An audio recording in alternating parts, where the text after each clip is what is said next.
দিনে দুপুরে প্রকাশ্যে মদ পান করছে ৩ কিশোর। চাঁপাইনবাবগঞ্জ সদরের আমনুরা এলাকার প্রতিদিনের চিত্র এটি। সদর উপজেলার আমনুরা ছাড়াও আতাহার ও রহনপুরে মোট ৩টি দেশি মদের দোকান রয়েছে, যাদের লাইসেন্স দিয়েছে মাদকদ্রব্য নিয়ন্ত্রণ অধিদপ্তর। নিয়ম অনুযায়ী ২১ বছরের বেশি বয়সী অমুসলিম নাগরিক, ক্ষুদ্র নৃগোষ্ঠী, চা শ্রমিক এবং চিকিৎসার কারণ দর্শানো সাপেক্ষে নির্দিষ্ট মুসলিম অনুমতিপ্রাপ্তরা এসব দোকান থেকে মদ কিনতে পারবেন। তবে স্থানীয়দের অভিযোগ, অবাধে বিক্রি হওয়ায় স্কুল কলেজ পড়ুয়া, অপ্রাপ্ত বয়স্ক কিশোর তরুণরাও সেবন করছে মদ। ২৪ ঘন্টায় এই ভাটিগুলো বা এই দোকানগুলো এগুলো খোলা থাকে।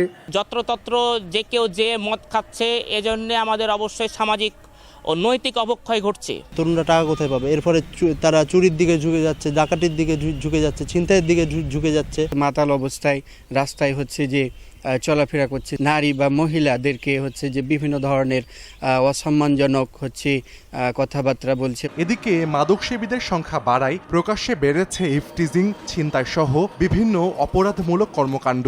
এতে আতঙ্কিত বাসিন্দারা। এমন পরিস্থিতির জন্য মাদকদ্রব্য নিয়ন্ত্রণ অধিদপ্তরকে দুষছেন তারা।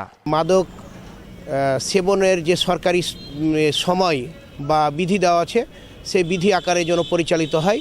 এটির ব্যত্যয় ঘটলে জেলা প্রশাসন এবং পুলিশ প্রশাসন যেন কঠোরভাবে এবং কঠোর হস্তে দমন করে। রাত হলে মানে ৮টার পর থেকেই কিন্তু এই রাস্তায় কিন্তু ডাকাতির ঘটনা ঘটে। এগুলা বাচ্চা কোনো দেখা দেখি নাই, মানে গেলেই মাল দেয়। পারমিট আছে সবারই, ম্যাক্সিমামই পারমিট আছে। কতজন আপনাদের এখানে? যে দোকান ডিলিংস করে সে সবকিছু বলতে পারবে। আইন প্রয়োগকারী সংস্থা নিশ্চয়ই আমরা আশা করি এবং লক্ষ্য করি যে এদেরকে প্রশ্রয় দিবে না এবং যথাযথ ব্যবস্থা নেবে। এ নিয়ে ক্যামেরার সামনে কথা বলতে রাজি হননি মাদকদ্রব্য নিয়ন্ত্রণ অধিদপ্তরের কোনো কর্মকর্তা।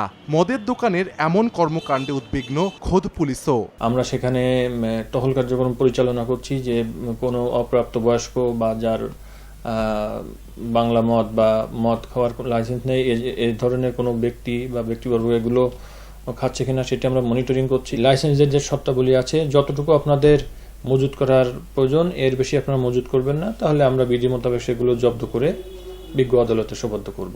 পুলিশের তথ্য মতে গত বছরের ৮ মার্চ আতাহারে মদের দোকানে অভিযান চালিয়ে অতিরিক্ত মজুত করা ৩,১৫৫ বোতল দেশি মদ জব্দ করে সেনাবাহিনী। সময় সংবাদ, চাঁপাইনবাবগঞ্জ।